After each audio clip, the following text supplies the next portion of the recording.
Hello friends, આજે હું તમને એકદમ હેલ્ધી એવા પ્રોટીન બાર જે ઘરે બનાવતા શીખવાડીશ.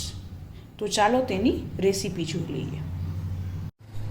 પ્રોટીન બાર બનાવવા માટે સૌપ્રથમ અહીં મેં વાટકી એક બદામ લીધી છે. તેને ધીમા તાપે રોસ્ટ કરી નાખશું. અહીં ગેસની ફ્લેમ ધીમી રાખી. હવે ત્યારબાદ તેમાં વાટકી એક અખરોટ એડ કરીશું.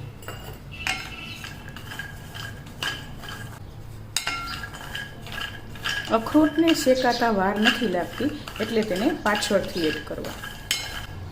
કોઈ પણ ડ્રાયફ્રૂટ્સને ઉપયોગમાં લેતા પહેલાં આવી રીતે હંમેશા તેને ધીમા તાપે 7-8 મિનિટ માટે રોસ્ટ કરી લેવા, જેથી કરીને તેનો ખૂબ જ સરસ સારો એવો ટેસ્ટ આવશે.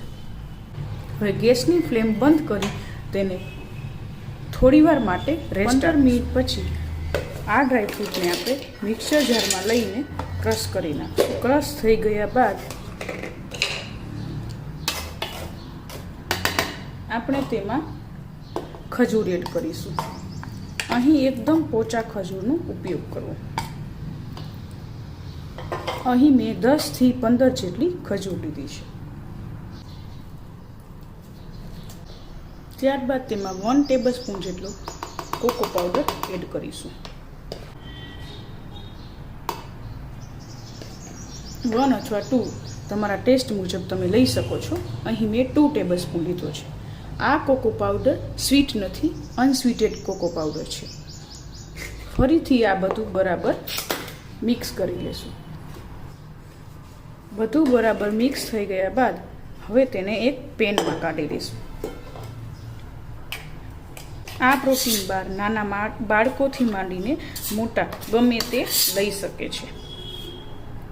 અહીં એડ કરેલી બદામ જે પ્રોટીન તેમજ વિટામિનથી ભરપૂર હોય છે, અને સાથે સાથે તેમાં ઉમેરેલું અખરોટ જે ઓમેગા 3થી ખૂબ જ ભરપૂર હોય છે, જે બાળકો માટે ખૂબ જ સારું છે.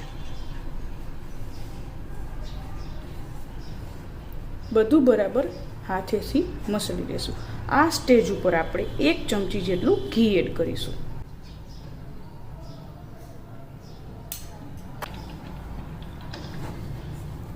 ઘી એડ કરવાના કારણે થોડું બાઇન્ડિંગ સારું આવશે.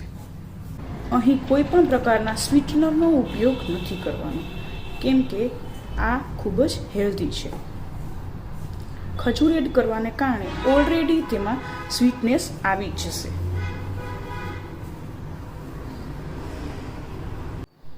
ત્યારબાદ તેને એક નાની ડીશમાં આવી રીતે લઈ લેશું અને આવી રીતે બધું બરાબર પ્રેસ કરી દઈશું. ત્યારબાદ ઉપરથી થોડો અખરોટનો ભૂકો એડ કરીશું.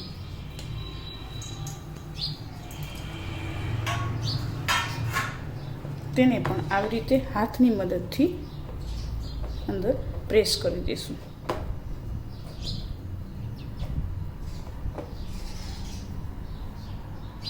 ત્યારબાદ તેને રૂમ ટેમ્પરેચર પર જ 2 થી 3 કલાક માટે સેટ થવા રાખીશું.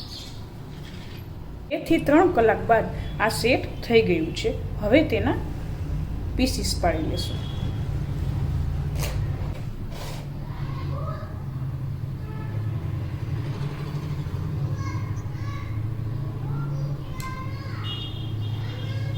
તો તૈયાર છે એકદમ હેલ્ધી અને ઘરે બનાવેલા હાઇજીન પ્રોટીન બાર.